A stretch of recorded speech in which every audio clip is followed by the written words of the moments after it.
Assalamualaikum warahmatullahi wabarakatuh. Bertemu lagi dengan saya Rian Sastra Indonesia. Pada kesempatan kali ini saya akan melanjutkan pembahasan yang sebelumnya ya. Kalau misalkan kalian itu menonton video saya yang sebelumnya, yaitu mengenai struktur dari teks laporan hasil observasi. Struktur teks laporan hasil observasi. Oke, lanjut saja untuk pembahasan yang sekarang, yaitu mengenai jenis-jenis ya ataupun macam-macam dari teks laporan hasil observasi.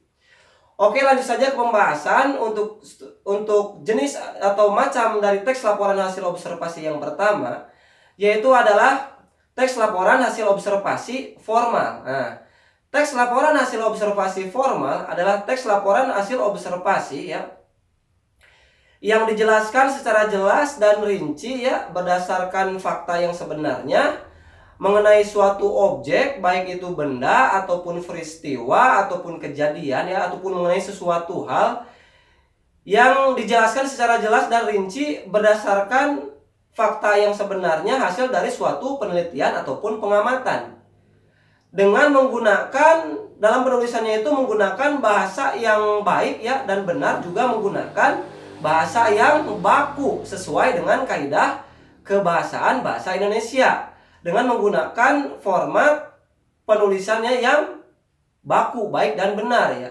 Misalkan contohnya menggunakan kop surat ya, ataupun menggunakan ini apa namanya, tanggal ya, tanggal ini tanggal dibuatnya surat, seperti itu. Titi mangsa lah istilahnya, seperti itu. Tanggal dibuatnya surat ya, seperti itu.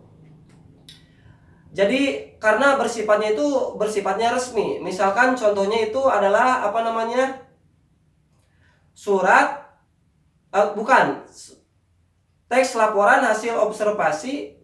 Misalkan contohnya itu adalah teks laporan hasil observasi mengenai peristiwa ataupun kejadian ya, seperti itu.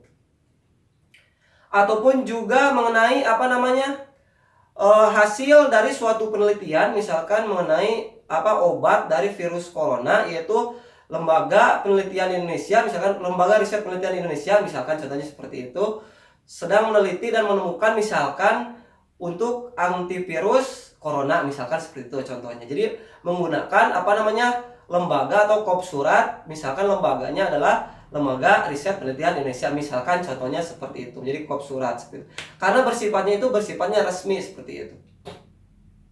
Dan dijelaskannya juga secara jelas dan rinci berdasarkan fakta yang sebenarnya di lapangan hasil dari suatu penelitian, dan menggunakan kaidah kebahasaan bahasa Indonesia yang baik, benar, juga menggunakan bahasa yang baku. Misalkan juga menggunakan tanda baca ya, tanda baca yang baik dan benar, misalkan huruf besar, huruf kecil dan sebagainya. Jadi seperti itu. Karena bersifatnya resmi ya, formal gitu.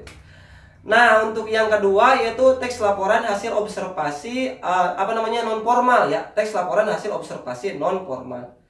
Jadi teks laporan hasil observasi yang dibuat ataupun ditulis ya berdasarkan hasil dari suatu penelitian ataupun pengamatan mengenai suatu objek, baik itu berupa benda, peristiwa ataupun kejadian, ataupun mengenai sesuatu hal ya.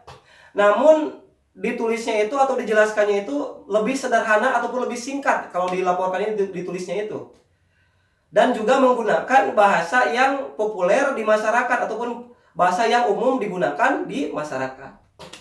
Nah, misalkan contohnya seperti ini. Contohnya sengket ya. Sengket adalah salah satu jenis kucing yang mampu hidup di gurun pasir. Nah, seperti itu. Dia itu ditemukan di Afrika Utara dan juga Asia Tengah, juga Barat Daya, Asia Tengah dan Barat Daya, seperti itu. Nah, dan selanjutnya